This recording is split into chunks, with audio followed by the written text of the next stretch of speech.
Assalamualaikum warahmatullahi wabarakatuh. Perkenalkan, nama saya Okia Sari Sembiring. Saya dari jurusan Bimbingan Konseling dan NPM 2101020026.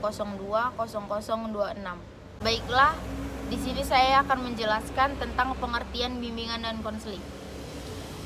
Secara bahasa atau etimologi, bimbingan dan konseling bersumber dari bahasa Inggris, guidance dan counseling.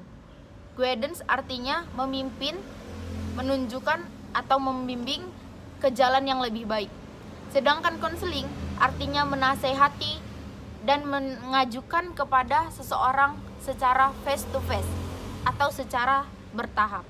Bimbingan dan konseling merupakan proses interaksi antara konselor dan konseli, baik dengan langsung ataupun secara tidak langsung, dalam rangka untuk membentuk konseli supaya bisa melakukan pengembangan potensi pada diri maupun mencerahkan sistematis, objektif, logis, dan berkelanjutan, dan juga terprogram yang dijalankan oleh konselor untuk memberikan fasilitas perkembangan konseli untuk meraih kemandirian dalam kehidupannya. Definisi lain dari bimbingan konseling yaitu usaha dalam memberikan pelayanan bantuan kepada anak supaya mampu mandiri dan berkembang secara optimal.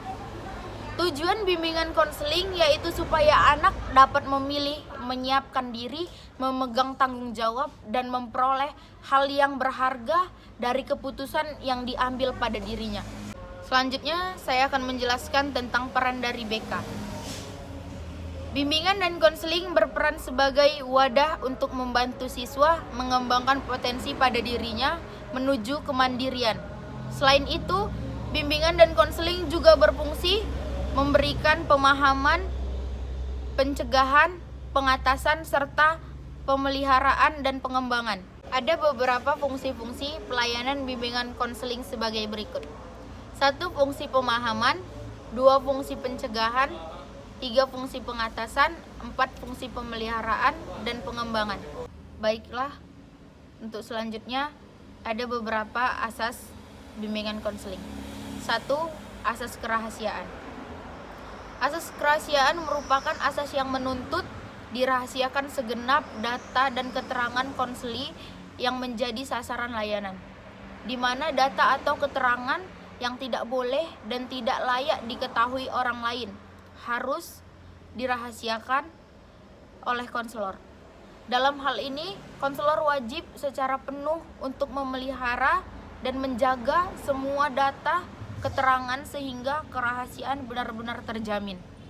2. Asas kesukarelaan. Asas kesukarelaan merupakan asas yang menghendaki adanya kesukaan dan kerelaan konseli dalam mengikuti menjalani layanan yang dibutuhkan bagi dirinya. Dalam hal ini, konselor wajib untuk mengembangkan keterbukaan konseli.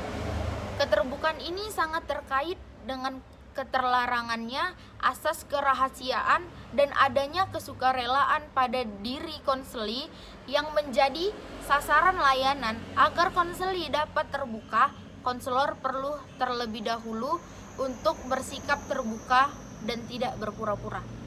4. Asas kekinian. Asas kekinian ini merupakan yang menghendaki agar objek sasaran layanan bimbingan dan konseling adalah masalah konseli dalam kondisinya sekarang. 5. Asas kemandirian.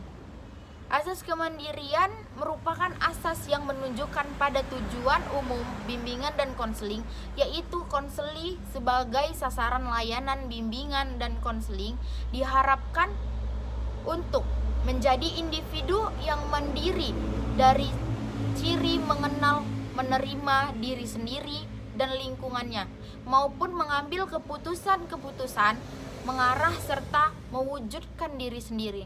Konselor hendaknya maupun untuk mengarahkan segenap layanan bimbingan dan konseling yang diselenggarakan bagi berkembangnya kemandirian pada peserta didik. 6. Asas kegiatan. Asas kegiatan ini merupakan asas yang menghendaki agar konseli yang menjadi sasaran layanan berpartisipasi secara aktif dalam penyelenggaraan layanan bimbingan dan konseling. Dalam hal ini, konselor perlu untuk mendorong konseli untuk aktif dalam setiap layanan bimbingan dan konseling yang diperuntukkan baginya. 6. Asas kegiatan.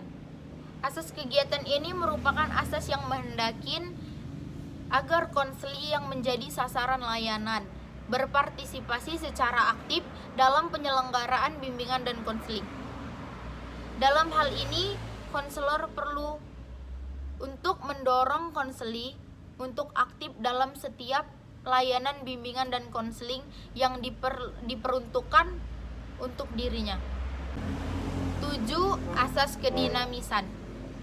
Asas ini merupakan asas bimbingan konseling yang menghendaki agar isi layanan terhadap sasaran layanan-layanan yang sama kehendaknya selalu bergerak maju, tidak menonton, dan terus berkembang secara berkelanjutan sesuai dengan kebutuhan dan tahap perkembangan dari waktu ke waktu.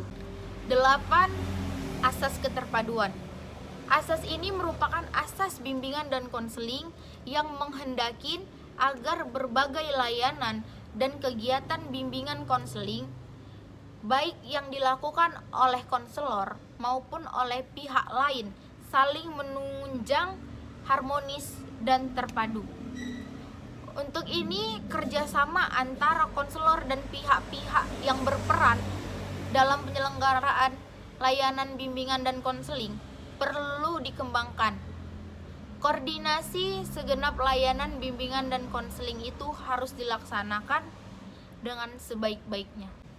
Asas kenormatifan ini dapat ditetapkan terhadap isi maupun proses penyelenggaraan bimbingan dan konseling. Seluruh isi layanan harus sesuai dengan norma-norma yang ada.